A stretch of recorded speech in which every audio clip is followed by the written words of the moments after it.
Hi mga Kaps, kumusta? Sa mabuting kalagayan at manalos pa mga katawan. PJ TV ako pala ito. Kung di ka pa naka-follow, naka-subscribe sa aking YouTube channel, Facebook page, at lalong-lalo na sa TikTok account. Ano pang hinihintay mo? Press it na, press it. Huwag mo na hintayin pa. So itong ating video, ang ginawa ng ating mahal na Pangulong PBBM.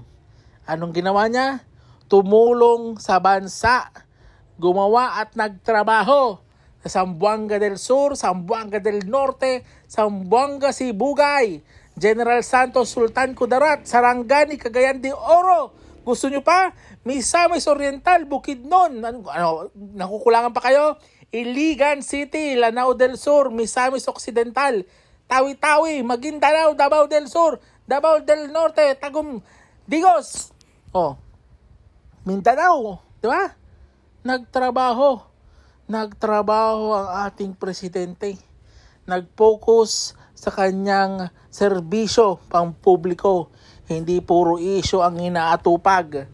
Namigay pa ng tulong 10K bawat magsasaka, mangingisda at mga naghihirap na mga kababayan natin. Ha? Saan ka pa? Ano pa ba ang kulang, ha? Para gawa nyo pa ng issue ang ating mahal na presidenteng Bongbong Marcos, ha? Ano ba? Kinukulangan pa rin kayo? Ha? Sira ulo na ba kayo? Ganyan magtrabaho ang ating mahal na Pangulo. Hindi kagaya noong past na administration na puro lang droga, na hanggang ngayon may droga pa rin. Ha? War on drugs, pero hanggang ngayon, war on drugs pa rin talaga. Walang nangyari.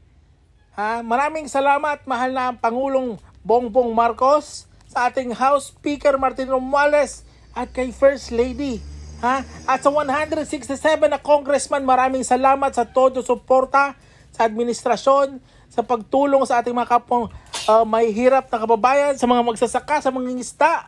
Salamat at gusto nyo talaga lumakas ang ating ekonomiya. Pag ganito nagtutulungan, talagang makikita mo ang serbisyong maganda. Makikita mo pag ang gobyerno at ang mga opisyales, ang mga politiko, pag nagtulong-tulong, talagang may mangyayari sa bansang Pilipinas. Aahon tayo sa kahirapan. Ha? Pag ganitong nagsasama-sama, talagang united, tako, malayo mararating natin. Sana magtuloy-tuloy ito. Maraming salamat sa inyong lahat na sumusuporta sa aming mahal na Pangulong Bongbong Marcos. Lalo na sa iyo, House Speaker Martin Romualdez, saludo ako sa iyo dahil sa inyong mga kasamahan, mga congressman na talagang sinusuporta ng ating presidente. Sana marami pa tayong matulungan, ha? Para matigil ang mga basher na yan. Matigil na sa kakangak-ngak.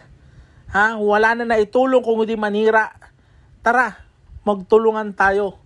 Tulungan natin ang bayan at huwag natin pabagsakin. Maraming salamat sa uulitin. Sa susunod na video, PJ TV nga po pala ito. Comment down below kung ano yung masabi sa video na ito. Paki-share. At huwag nyo kalimutan mag-subscribe, mag-follow. Ano pa hinihintay nyo? Sa susunod ulit na video. Maraming salamat. Paalam.